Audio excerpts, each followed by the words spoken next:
শরীর খারাপ, গলা শুনে বুঝতে পারছো। এখন খাচ্ছি আদা আর মধু। আগের ভয়েসে গলা শুনেই বুঝতে পারলে শরীরটা কীরকম খারাপ ছিল, বাট এখন আমি অনেকটাই বেটার আছি। যাই হোক, সেদিনকে কলেজ গেছিলাম, তারপর ওখান থেকে গেছিলাম ডোনাদের বাড়ি। আর এইখানে এটা কি লেখা আছে তোমরা কি বুঝতে পারলে? নিশ্চয়ই কমেন্টে জানিও আমাকে।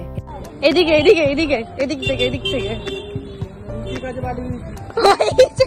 দৌড়ে যা শুভম, দৌড়ে যা।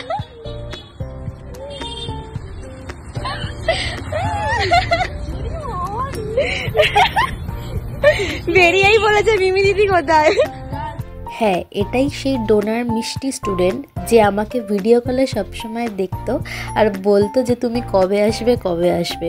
ফাইনালি আমাকে দেখে ওর যে এত ভালো রিয়াকশন হবে আমি কোনোদিন ভাবতে পারিনি। তুমি কথা শোনো, তুমি দুষ্টু।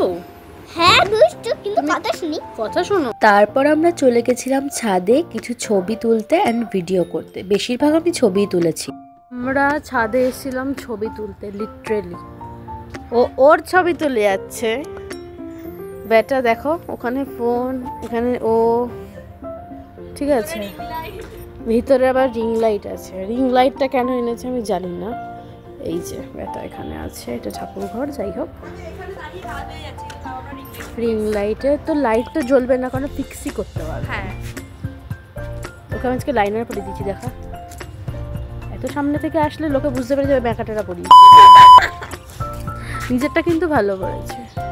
বাই দ্য ওয়ে, আমার গলা, একটা ওষুধ খেয়েছি, আমার গলাটা ঠিক আছে আপাতত।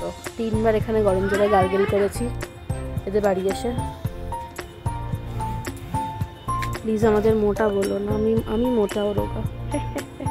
হঠাৎ করে স্টেশনে দেখি আমার মাতাশ্রী দাঁড়িয়ে। যাই হোক, এনার সাথেই বাড়ি ফিরেছিলাম সেদিনকে।